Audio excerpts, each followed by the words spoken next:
अखिल भूमंडलीय सर्व शिरोमणि मुनि समाज के संस्थापक आदि मुनीश्वर योगेश्वर सदगुरुदेव शिव मुनि महाराज की जय। उपस्थित मुनि वृंद, साधु सज्जन वृंद, संत वृंद, साधक वृंद, आध्यात्म ज्ञान के जिज्ञासु और प्रेमियों, सभी श्रोता वृंद, आप सभी को मेरा कोटिशः नमन, सप्रेम जय जीव। तो आध्यात्मिक चर्चा चल रही है और हम लोग आज सदगुरुदेव रचित योग साधन और आरोग्य पर चर्चा करेंगे। यह पुरानी ज्ञान शक्ति है ना, तारीख 6 मार्च गुरुवार मुनि संवत 23 सन 1958 की ज्ञान शक्ति में गुरुदेव लिखे हैं, उसी को पढ़ेंगे आज, है ना। आप सोचते होंगे गुरु शिष्य संवाद चल रहा था, वह भी चलेगा, यह भी बहुत महत्वपूर्ण है ना।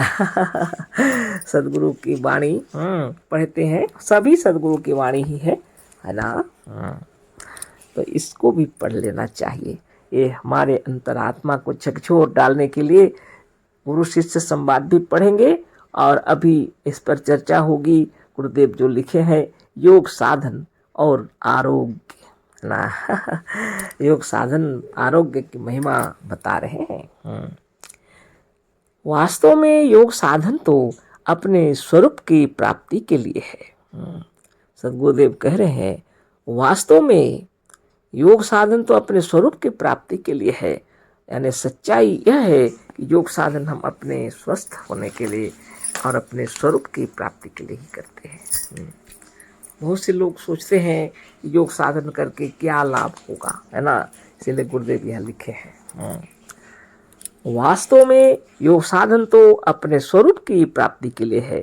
वास्तव में योग साधन तो इसलिए है कि मनुष्य सच्चिदानंद स्वरूप परमात्मा का साक्षात्कार कर सके। तो उसके स्वरूप से भिन्न न होते हुए भी मजहबी, राजनीतिक और भौतिक दूषित वायुमंडल और अज्ञान जनित विचारों के कारण बहुत दूर हो रहा है ना। सदगुरुदेव का कहना है अपने स्वरूप में स्थित नहीं रहते हुए हम लोग भटक जा रहे हैं। इसलिए योग साधन इसलिए किया जाता है ताकि हम फिर से स्वरूपस्थ हो जाएं, फिर से स्वस्थ हो जाएं, है ना, अपने आत्मदेव का साक्षात्कार करें। सदगुरुदेव की वाणी में फिर से हम पढ़ देते हैं वास्तव में योग साधन तो अपने स्वरूप की प्राप्ति के लिए है। वास्तव में योग साधन तो इसलिए है कि मनुष्य सच्चिदानंद स्वरूप परमात्मा का साक्षात्कार कर सके और उसके स्वरूप से भिन्न ना होते हुए भी मजहबी, राजनीतिक और भौतिक दूषित वायुमंडल और अज्ञान जनित विचारों के कारण बहुत दूर हो रहा है। उसके स्वरूप को नहीं जानने के कारण वो हट रहा है। वास्तव में योग तो स्वरूपस्थ हो जाने के लिए ही है, पर साधकों को यह भी नहीं भूलना चाहिए कि स्वरूपस्थता का अर्थ ही है स्वस्थता। योगी लोग, साधक लोग यह ना भूलें कि स्वरूपस्थता का अर्थ ही है स्वस्थता, है ना। स्वरूप है ना, स्वस्य रूपा स्वरूपा लिखे हैं, स्वस्य रूपा स्वरूपा, अपने निज, अपने स्व और अपने आप का जो रूप है उसमें जो स्थित है वही स्वरूपस्थता है, वही स्वरूपस्थता है और स्वरूप की स्थिति में है। स्वरूप की स्थिति में जो लोग हैं वही स्वस्थ हैं। अपने स्वरूप में स्थित होने का भाव ही स्वरूपस्थता है और वही स्वस्थता भी है। स्वस्थता का अर्थ भी वही है, जैसा कि इसके ऊपर कहा है स्वस्थ स्वस्था, अपने स्व में, अपने निज में, अपने आप में अथवा अपने स्वरूप में जो स्थित है वही स्वस्थ है। और स्वरूप की स्थिति को, स्थिति का जो भाव है वही स्वस्थता है। तो बहुत बड़ी बात है। लोग आजकल तरह तरह का भाषण दे रहे हैं, तरह तरह का यूट्यूब में डाल रहे हैं, वैज्ञानिक पद्धति बतला रहे हैं, है ना, और वो बोल रहे हैं कि यम नियम करके क्या होगा, इससे क्या लाभ होगा, है ना, इससे क्या फायदा होगा, है ना। लेकिन हम आज इस लेखनी को पढ़े तो प्रतीत होता है ये इससे बढ़कर और क्या हो सकता है। आपको यम नियम के पालन करने से लोग कुछ कह रहे हैं, इन बातों से हटकर आप एक ही बात सोचिए, ज्ञान में ही शक्ति है और आत्मज्ञान ही सबसे बड़ा ज्ञान है। अतः अंधविश्वास छोड़कर अपने भीतर का शब्द सुनो। तुम्हारा सच्चा पथ प्रदर्शक तुम्हारे भीतर वर्तमान है। ज्ञान और विज्ञान जहाँ से उत्पन्न हुआ है वो अंतरात्मा से उत्पन्न हुआ है। आपकी अंतरात्मा से सब कुछ निकला हुआ है और इसका ज्ञान आपको जिस दिन हो जाएगा आप महसूस करेंगे कि आत्मज्ञान से बढ़कर कोई ज्ञान नहीं है। विज्ञान भी अपने आत्मज्ञान से निकला हुआ है। तो इसका मूल उद्देश्य क्या है, सदगुरुदेव वही बतला रहे। व्यक्ति अगर स्वस्थ ही ना रहे तो फिर क्या फायदा। स्वरूपस्थ होगा जब तो वह स्वस्थ हो जाएगा, निश्चित है। योग साधन करेगा तो स्वस्थ हो जाएगा, निश्चित है। लोग कह रहे हैं अगर काम क्रोध लोभ मोह को वश में कर लिया जाएगा तो क्या हो जाएगा। यदि समाधि प्राप्त कर लेगा तो क्या हो जाएगा। जो उसका अर्थ नहीं समझते, जो खुद नहीं किए हैं, इसलिए ऐसे प्रलाप करते हैं लोग, है ना। वास्तव में विज्ञान से भी ऊंचा आत्मज्ञान है। विज्ञान तो आत्मज्ञान के अंदर से निकला हुआ है। जब आवश्यकता पड़ी तो उसका आविष्कार किया गया है, लेकिन आत्मा तो अनादि काल से है और अनंत काल तक रहेगी। इसका कभी नाश नहीं है। और उसके अंदर में अष्टांग योग की व्याख्या गुरुदेव किए हैं और एक एक शब्द की महिमा अपरंपार है। यदि आप इसको समझ लें तो विज्ञान इसके सामने कुछ भी नहीं है।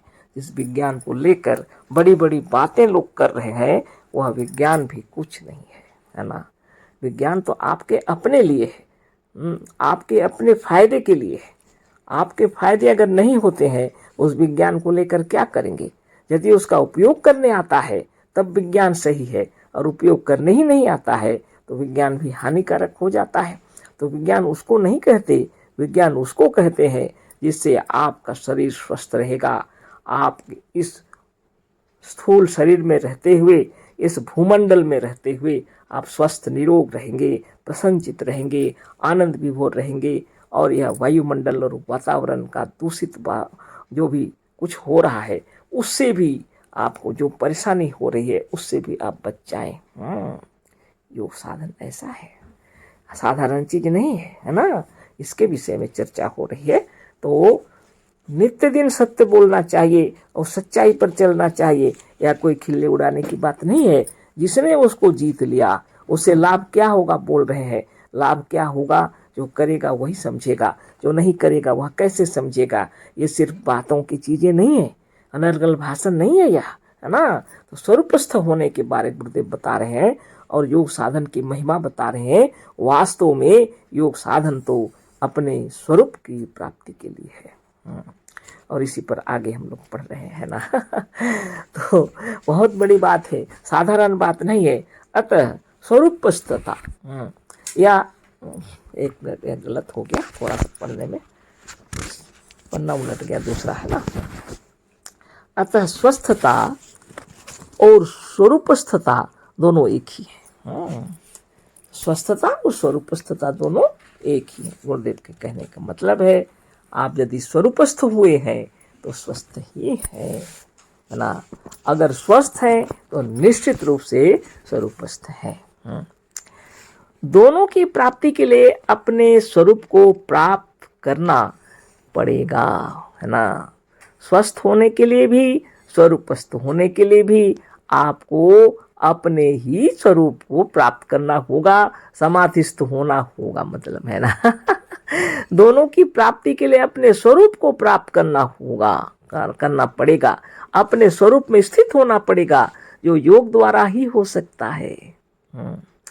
यदि आप स्वस्थ रहना चाहते हैं, यदि आप समाधिस्थ होना चाहते हैं, यदि आप मोक्ष प्राप्त करना चाहते हैं, यदि आप सारी प्रकृति को जीतना चाहते हैं, इन गुरुदेव के कहने का मतलब है तो आपको स्वरूपस्थ होना होगा। स्वस्थ होने के लिए भी और सारी प्रकृति को जानने के लिए भी, इस विश्व ब्रह्मांड के रहस्य को जानने के लिए भी आपको स्वरूपस्थ होना पड़ेगा। और आपके स्वरूपस्थ होते ही सारे रहस्य खुल जाते हैं, है ना। तो ये बहुत ही रहस्यमय वाणी है और गुरुदेव की वाणी और वचन के अंतर्गत समाया हुआ है। जितनी बार पढ़ेंगे ये सच्चा ज्ञान आपको हो जाएगा। तो सदगुरुदेव का कहना है जब आप स्वरूपस्थ हो जाते हैं, अपने आप को प्राप्त कर लेते हैं, तो ऐसा कोई रहस्य नहीं है जो आपके पास उपस्थित न हो जाए, है ना। तो दोनों की प्राप्ति के लिए अपने स्वरूप को प्राप्त करना पड़ेगा, अपने स्वरूप में स्थित होना पड़ेगा, जो योग द्वारा ही हो सकता है, अन्य उपाय से नहीं। और उपाय तथा दूसरे और सिद्धांत तो आपको औषधस्थ बनावेंगे, वैदस्थ बनावेंगे, डॉक्टरस्थ बनावेंगे, मजहबस्थ बनावेंगे, पुस्तकस्थ बनावेंगे, ईश्वरस्थ बनावेंगे, देवस्थ बनावेंगे, भूतस्थ बनावेंगे, प्रेतस्थ बनावेंगे, तीर्थस्थ बनावेंगे, मंदिरस्थ बनावेंगे, व्रतस्थ बनावेंगे, गृहस्थ बनावेंगे और वनस्थ बनावेंगे। सब बनावेंगे, पर स्वरूपस्थ या स्वस्थ नहीं बनावेंगे और न बना सकते हैं। स्वरूपस्थ या स्वस्थ बनने की कोई दवा नहीं है, वह है एक साधन जिसका नाम है योग। यही एक ऐसा वैज्ञानिक साधन है जो स्वरूपस्थ और स्वस्थ होने के लिए ही है। यह कोई औषधि, कोई मजहबी कृत्य व किसी प्रकार के देवता या ईश्वर की उपासना या साधना नहीं है, और देशी या विदेशी किसी व्यायाम से भी इसका कोई संबंध नहीं है। बल्कि व्यायाम तो इसी के बिगड़े हुए बहुत थोड़े से किसी एक अंग के प्रकार हैं, जो है वह भी पूरा नहीं है। और योग साधन का बहुत बिगड़ा हुआ थोड़े से अंगों का थोड़ा सा एक प्रकार है। दूसरे योग भी जितने इस समय प्रचलित हैं, योग के थोड़े से अंगों के विकृत रूप है। यह असली और सर्वांगपूर्ण योग नहीं है। बहुत महत्वपूर्ण बातें हैं। सदगुरुदेव शिवमुनि महाराज की जय। योग साधन इतना महत्वपूर्ण है कि आप जब करेंगे तब उसकी महिमा को समझेंगे, है ना। साधारण बात नहीं है, है ना। आजकल ऐसा प्रचलित हो गया, एक एक व्यक्ति ऐसे बताने लगे हैं, है ना। तो वो अपने अपने तरीके से अपना अपना ब्रह्म ज्ञान सब बतला रहे हैं। तो हम किसी से कोई तर्क वितर्क नहीं कर रहे हैं, लेकिन हम अपने ऋषियों की मुनियों की संतान है जब, और ऋषि मुनियों की महिमा से जब यह ब्रह्म ज्ञान उदय हुआ है, इस ब्रह्म ज्ञान को अपने आप में अच्छी तरह पहले समझ लिया जाए। पहले तो आंख बंद करके हृदय में अपने आप को गुनधुन लीजिए और योग साधन कीजिए, और आप स्वयं महसूस करेंगे कि योग साधन से क्या क्या प्राप्त हुआ। कह रहे हैं लोग कि क्या मिलेगा, अष्टांग योग का पालन करने से क्या मिलेगा। अष्टांग योग का पालन करने से क्या नहीं मिलेगा। आप स्वस्थ हो जाएंगे, स्वरूपस्थ हो जाएंगे, स्वरूपस्थ हो जाएंगे और स्वस्थ हो जाएंगे तो सारी प्रकृति आपके समझ में आ जाएगी। ये पंच महाभूत समझ में आ जाएंगे, पंच प्राण समझ में आ जाएंगे, पंचकोश समझ में आ जाएंगे, है ना। इस जब तक समझ में नहीं आएंगे तो कुछ भी समझ में नहीं आएगा। विज्ञान तो इसके सामने फीका है, विज्ञान कुछ नहीं है ना। ये सारे विज्ञान तो आपके अंतरात्मा से भीतर से निकले हुए हैं। जब आपकी आत्मदेव ने इच्छा की है तब जाके सब कुछ तैयार हुआ है। आप अगर इच्छा ही नहीं करेंगे तो कुछ भी नहीं बनेगा। इसलिए सबसे बड़ी शक्ति अंतरात्मा है और अंतरात्मा ही सृष्टि करता है। इसी को सदगुरुदेव समझाने के लिए आए हैं। तो कल इस पर फिर चर्चा होगी। आप सोचते होंगे गुरु शिष्य संवाद को छोड़कर कहाँ चले आए, है ना। गुरु शिष्य संवाद भी चलेगा, पर यह बहुत ही महत्वपूर्ण है। इस पर भी आप विचार करें, नित्य योगाभ्यास किए करते रहें, और कल फिर चर्चा होगी। अशेष धन्यवाद, कोटिशः नमन, सप्रेम जय जीव। सदगुरुदेव शिव मुनि महाराज की जय।